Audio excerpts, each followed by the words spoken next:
नमस्कार दोस्तों, स्वागत है आपका स्टेनो गुरुजी यूट्यूब चैनल। दोस्तों आज की वीडियो हम लोग प्रैक्टिस करने वाले 80 शब्द प्रति मिनट की डिक्टेशन का यहाँ पे अभ्यास करेंगे, जो कि आपके खंड 2 से होगा। ठीक है, खंड 2 मतलब रामधारी गुप्ता खंड 2 के प्रतिलेखन संख्या 20 और 21 से होगा। और पीडीएफ इसका आपको मैं टेलीग्राम पर मिल जाएगा। टेलीग्राम का लिंक वीडियो के डिस्क्रिप्शन में दिया गया है। वीडियो पसंद आए तो वीडियो को लाइक कर देना। चैनल पर पहली बार आए तो सब्सक्राइब करके नोटिफिकेशन बेल जरूर ऑन करना, जिससे इंपॉर्टेंट वीडियो आपसे मिस ना हो। इसके अलावा दोस्तों, अगर आप डेली डिक्टेशन चाहते हैं तो आप चाहें तो चैनल का मेंबरशिप ले सकते हैं, पेड ग्रुप को ज्वाइन कर सकते हैं। अधिक जानकारी के लिए आप हमें मेल कर सकते हैं। हमारी मेल आईडी है std4stenographer@gmail.com।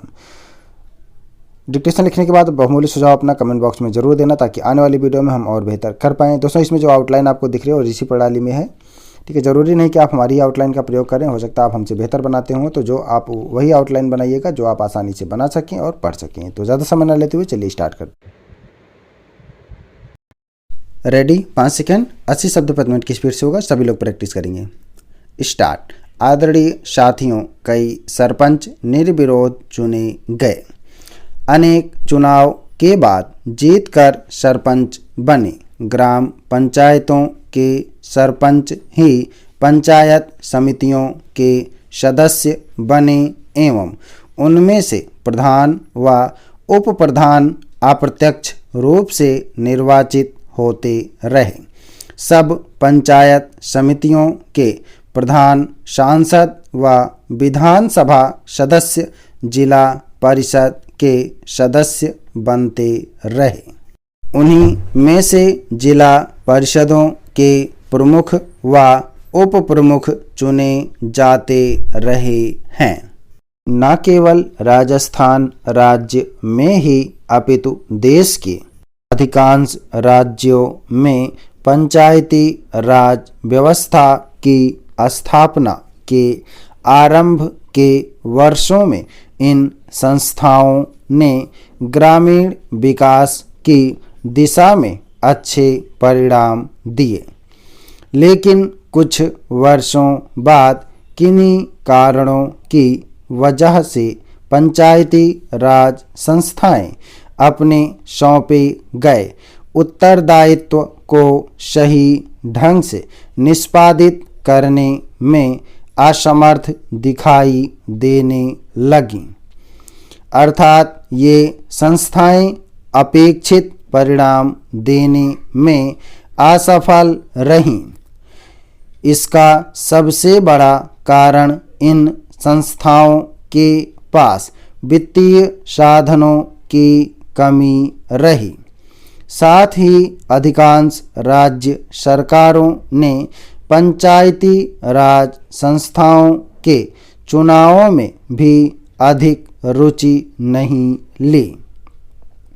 पंचायती राज संस्थाओं को अधिक गतिशील बनाने हेतु अशोक मेहता कमेटी ने सिफारिश की कि विकास कार्यक्रमों एवं योजनाओं को क्रियान्वित करने की जिम्मेदारी जिला परिषदों की हो।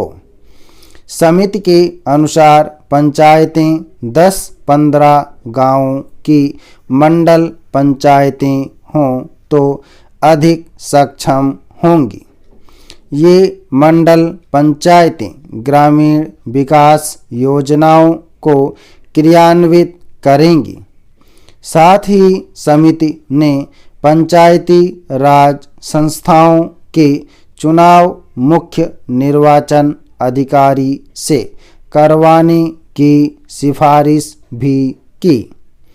ग्रामीण विकास की प्रशासनिक व्यवस्था व गरीबी उन्मूलन समस्याओं हेतु गठित GVK राव कमेटी ने जिला स्तर पर योजनाएं बनाने व नियमित चुनाव कराने की सिफारिश की थी। देश की पंचायत राज व्यवस्था को सुदृढ़ व पुनर्जीवित करने हेतु गठित डॉक्टर लक्ष्मीमल सिंघवी कमेटी ने ग्राम पंचायतों को अतिरिक्त वित्तीय साधन देकर अधिक सक्षम बनाने पर बल दिया तथा साथ ही पंचायती राज संस्थाओं को संवैधानिक मान्यता दिए जाने पर भी विशेष बल दिया। देश में पंचायती राज संस्थाओं की बिगड़ती हुई स्थिति को देखते हुए ध्यान में रखते हुए पूर्व प्रधानमंत्री श्री राजीव गांधी ने पंचायती राज ढांचे को सुदृढ़ बनाने की कल्पना की थी और उन्होंने पंचायतों को अधिक कारगर अधिकार सौंपने तथा महिलाओं और कमजोर वर्गों की इन संस्थाओं में अधिक से अधिक भागीदारी देने की परिकल्पना की थी। हमारे वर्तमान प्रधानमंत्री के प्रयासों से यह संभव हो पाया है कि इस संबंध में शुरू किए गए प्रयासों तथा राष्ट्रपिता महात्मा गांधी जी के ग्राम स्वराज्य के स्वप्न को साकार बनाने की दृष्टि से संविधान में 73वीं संशोधन की कुछ महत्वपूर्ण बातों का जिक्र करना चाहूँगा। पंचायती राज संस्थाओं को प्रथम बार संवैधानिक दर्जा दिया गया। सभी राज्यों में पंचायती राज की त्रिस्तरीय पद्धति लागू की गई, लेकिन जिन राज्यों की जनसंख्या 20 लाख से कम है वहां बीच के स्तर की इकाई गठित करने की मर्जी राज्य सरकारों पर छोड़ी गई है। ग्राम सभा को वैधानिक दर्जा दिया गया। हर 5 वर्षों में अनिवार्य रूप से चुनाव होंगे। चुनावों की व्यवस्था एक स्वतंत्र चुनाव आयोग करवाएगा।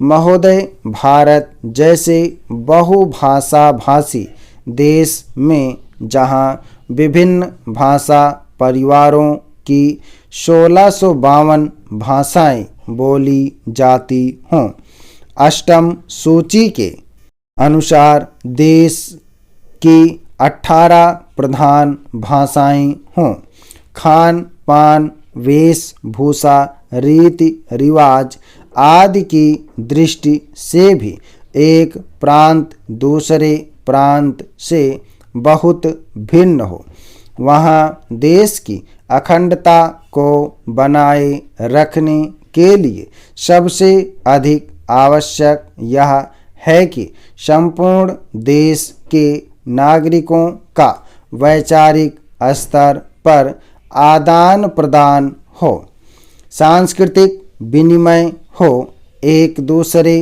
को समझने सराहने की चेष्टा हो। जहाँ संपूर्ण देश की भाषा एक हो वहाँ तो शायद उस एक राष्ट्रभाषा से यह संभव भी हो सके, किंतु भारत जैसे विशाल तथा विभिन्न संस्कृतियों और विविध भाषाओं वाले देश में अनुवाद ही सबसे सशक्त माध्यम है जो संपूर्ण देश को एक सूत्र में बांधे रखने में सहायक हो सकता है। द्विभाषिकता का महत्व भारत में प्राचीन काल से रहा है। आज भी भारतीय जनसंख्या की सांख्यिकीय आंकड़े यह बताते हैं कि भारत में द्विभाषियों का प्रतिशत काफ़ी ऊंचा है। कहने की आवश्यकता नहीं कि सभी भारतवासी सामान्यतः हिंदी या निकटवर्ती प्रांत की भाषा को दूसरी भाषा के रूप में प्रयोग करते हैं। अहिंदी भाषियों के मध्य हिंदी का प्रचार शिक्षा, व्यवसाय, जनसंचार, फिल्म आदि कई कारणों से हुआ। द्विभाषिकता का महत्व रोजी रोटी तथा आत्म विकास या आत्म प्रचार से बढ़ता है। यह द्विभाषिकता अनुवाद की मूल भित्ति है। एक व्यक्ति अपने भावों व विचारों को दूसरे तक पहुंचा सके तथा दूसरे की बात स्वयं समझ सके, इसीलिए वह दो या अधिक भाषाएं सीखता है। यह व्यवहारिक सत्य है कि जो व्यक्ति जितनी अधिक भाषाएं जानता है वह उतना ही बहुज्ञ है, क्योंकि भाषा के सहारे उसका परिचय क्षेत्र तो बढ़ता ही है, वह विभिन्न भाषिक संस्कृतियों से भी परिचित होता है। समाप्त। ओके दोस्तों, आप लोग इसको प्रैक्टिस करिए। सभी लोग मैटर को प्रैक्टिस और ट्रांसक्राइब करें। पंचुएशन लेके 80 शब्द प्रति मिनट की स्पीड से है, तो सभी लोग प्रैक्टिस करेंगे। ये आपका प्रतिलेखन संख्या 20 और 21। उम्मीद है कि दोस्तों वीडियो आपको पसंद आया होगा, तो वीडियो को लाइक कर देना, और अगर अभी तक आपने हमारे चैनल को सब्सक्राइब नहीं किया तो प्लीज़ सब्सक्राइब करके नोटिफिकेशन बेल ऑन करना। और दोस्तों, अगर आप डेली डिस्कशन चाहते हैं तो आप चाहें तो चैनल का मेंबरशिप ले सकते हैं या हमारे पेड ग्रुप को ज्वाइन कर सकते हैं। अधिक जानकारी के लिए आप हमें मेल कर सकते हैं। हमारी मेल ID है studyforstenographer@gmail.com। अपना बहुमूल्य सुझाव हमें कमेंट बॉक्स में जरूर देना। वीडियो को पूरा देखने के लिए बहुत बहुत धन्यवाद। Thanks for watching. जय हिंद, जय भारत।